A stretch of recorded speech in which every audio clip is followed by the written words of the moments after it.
السلام علیکم پیارے عزیز دوستو، امید کرتا ہوں آپ سبھی خیر و عافیت سے ہوں گے۔ بسم اللہ الرحمن الرحیم۔ کیا تمہارے ساتھ کبھی ایسا ہوا ہے کہ تم نے رات کے سناٹے میں آنکھیں بند کر کے دل تھام کر آنسوؤں میں بھیگ کر صرف ایک ہی دعا مانگی ہو، یا اللہ بس وہی مل جائے، میں اسی کو چاہتا ہوں؟ کیا تم نے بھی وہ منظر جیا ہے جب کوئی ایک نام تمہاری ہر دعا میں شامل ہو گیا ہو؟ یہ ویڈیو ان دلوں کے لیے ہے جو کسی خاص انسان کے لیے تڑپتے ہیں، اسے پانے کی خواہش میں سجدے کرتے ہیں، دعا کرتے ہیں، لیکن وہ شخص یا تو بہت دور ہوتا ہے یا تقدیر میں لکھا ہی نہیں ہوتا۔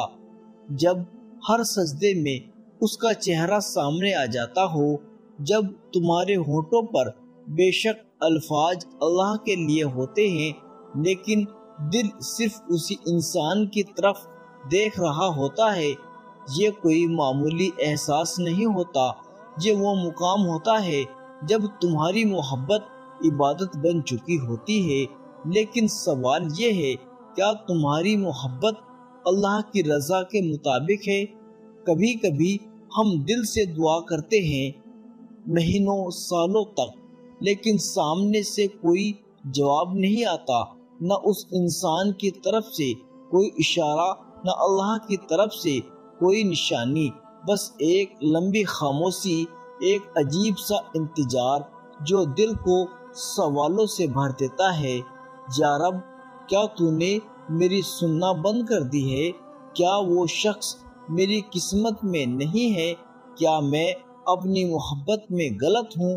اور پھر ایک دن دل بہت تھک جاتا ہے، روتے روتے جب سجدہ ٹھنڈا پڑ جاتا ہے تو بس ایک ہی جملہ نکلتا ہے، یا اللہ جب وہ بہتر ہے تو وہی کر دے، کیونکہ میرا دل اب اور سہ نہیں سکتا۔ تمہاری دعا اگر اس انسان کو نہیں لا سکی تو یقین رکھو وہ تمہیں خالی نہیں لوٹائے گا، کبھی وہ تمہیں اس انسان سے بہتر کوئی رشتہ دے گا، کبھی وہ تمہارے اندر اتنی رضا اور توکل بھر دے گا کہ تم اسی میں سکون محسوس کرنے لگو گے۔ وہ محبت جو تم نے سچے دل سے مانگی تھی شاید تمہیں اللہ کے اور قریب لانے کا ذریعہ تھی۔ سوچو، اگر وہ انسان تمہاری زندگی میں نہیں آتا لیکن اس کی چاہت تمہیں تہجد کی نماز میں کھڑا کر دیتی ہے، اگر اس کی یاد تمہیں ہر روز قرآن کھولنے پر مجبور کر دیتی ہے، اگر اس کی کمی تمہیں بار بار اللہ سے ملنے پر مجبور کر دیتی ہے، تو کیا یہ محبت تمہاری روح کے لیے نقصان تھی یا رحمت؟ کبھی کبھی اللہ کسی انسان کو تمہاری زندگی میں نہیں دیتا، بلکہ اس کی یاد کو تمہاری توبہ، تمہاری عبادت، تمہاری روحانی ترقی کا راستہ بنا دیتا ہے۔ تب تم جان پاتے ہو کہ محبت صرف پانا نہیں ہوتی بلکہ رضا میں بھی ہوتی ہے۔ کبھی اللہ سے محبت یہ سکھا دیتی ہے کہ یا رب، اگر وہ میری قسمت نہیں تو میں اسے پانے سے زیادہ تجھے راضی کرنے کو پسند کروں گا، اگر وہ نہیں آیا تو میں اس درد کو بھی تیری طرف لوٹنے کی سیڑھی بنا لوں گا۔ کسی سے دل لگ جانا انسانی فطرت ہے، ہم سب کے دل میں کوئی نہ کوئی ایسا نام، ایسا چہرہ، ایسی موجودگی ہوتی ہے جسے پانے کی چاہت دل کو بے چین کر دیتی ہے، اور جب وہ چاہت حد سے بڑھ جاتی ہے تو وہ دعا بن جاتی ہے۔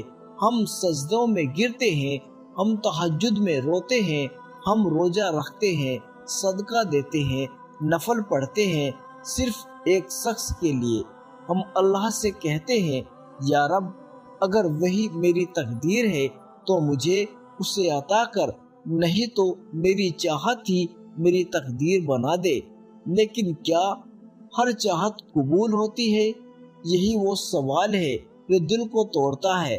ہم سوچتے ہیں جب ہم اتنی عبادت کر رہے ہیں، اتنا رو رہے ہیں، تو اللہ ہماری دعا کو کیوں نہیں قبول کر رہا؟ لیکن اللہ ہر دعا کو اسی طرح قبول نہیں کرتا جیسا ہم چاہتے ہیں۔ کبھی کبھی وہ بہتر دینے کے لیے کسی چیز سے روک لیتا ہے۔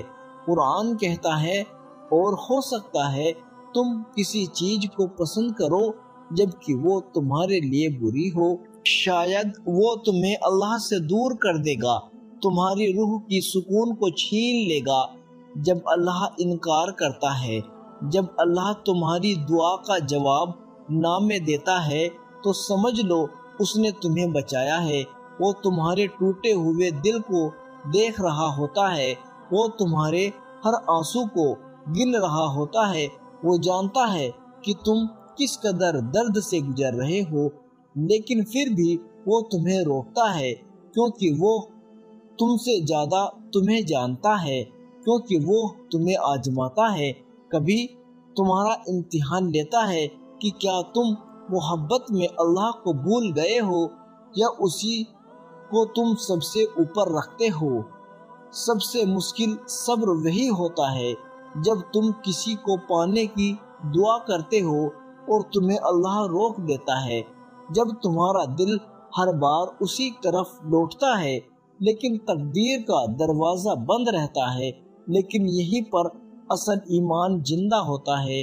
کیا تم اللہ پر اتنا یقین رکھو گے کہ اگر وہ انسان تمہارا نہیں بنا تو بھی تم ٹوٹو گے نہیں؟ کیا تم اتنا صبر کرو گے کہ محبت کو اللہ کی رضا سے آگے نہیں رکھو گے؟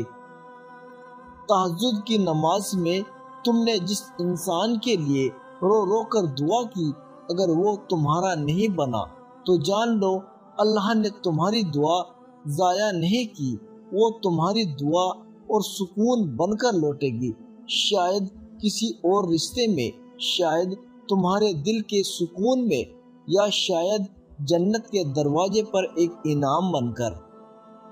کوئی دعا ضائع نہیں جاتی، یا تو وہ اسی طرح پوری ہوتی ہے یا بہتر چیز دے دی جاتی ہے یا قیامت کے دن انعام بنتی ہے۔ اللہ کی طرف لوٹنا سب سے بڑا سکون ہے۔ جب ہر دروازہ بند نظر آئے، جب وہ شخص تمہارا نہ ہو پائے تو ٹوٹ کر گرو، لیکن انسانوں کے سامنے نہیں، اللہ کے سامنے کہو، یا رب میں نے دل کی ساری بات تجھ سے کہہ دی، اب جو بھی تو فیصلہ کرے مجھے منظور ہے، تو میری محبت سے زیادہ میری بھلائی جانتا ہے۔ یہی توکل ہے، یہی سچی محبت ہے، جب تم اللہ کی رضا کو اپنی چاہت سے اوپر رکھو۔ ایک ٹوٹا ہوا دل اللہ کے سب سے قریب ہوتا ہے۔ اللہ تبارک و تعالیٰ فرماتے ہیں، میں ٹوٹے ہوئے دلوں کے ساتھ ہوتا ہوں۔ تو اگر تمہارا دل ٹوٹا ہے، اگر تمہاری دعا نامنظور ہوئی ہے، اگر وہ انسان تمہارا نہیں ہوا، تو خوش ہو جاؤ، کیونکہ اب اللہ تمہارے بہت قریب ہے۔ ایک دل سے نکلی ہوئی دعا، یا اللہ اگر وہ میری تقدیر میں نہیں لکھا تو میری چاہت کو مجھ سے نکال دے، لیکن اتنی آسانی سے کہ میرا دل نہ ٹوٹے، اور اتنی رحمت سے کہ مجھے تجھ سے اور بھی زیادہ محبت ہو جائے۔ جب تم کسی انسان کو پانے کی چاہت میں دعا کرتے ہو تو یاد رکھنا اللہ تمہاری آواز سن رہا ہوتا ہے، وہ تمہارے آنسوؤں کو دیکھ رہا ہوتا ہے، وہ جانتا ہے کہ تمہارا دل کتنا تڑپ رہا ہے، لیکن وہی اللہ تمہاری قسمت بھی بہتر جانتا ہے۔ اگر وہ انسان تمہارا نہ ہوا تو یقین رکھو وہ تمہارا رب تمہیں اس سے بہتر دے گا، یا تمہیں خود سے ملا دے گا، یا تجھ میں اتنی طاقت دے گا کہ تو بنا اس کے بھی جی سکے گا سکون سے اللہ کے ساتھ۔ اگر یہ الفاظ آپ کے دل تک پہنچے ہو تو ویڈیو کو لائک کریں، اپنے جذبات کمنٹ باکس میں ضرور لکھیں، اور ایسے ہی دل سے نکلے لفظوں کے لیے چینل کو سبسکرائب کریں، اسے شیئر کریں، کیا پتہ کسی ٹوٹے دل کو تسلی مل جائے۔ ملتے ہیں ایسی ہی نیو ویڈیو کے ساتھ۔ خدا حافظ۔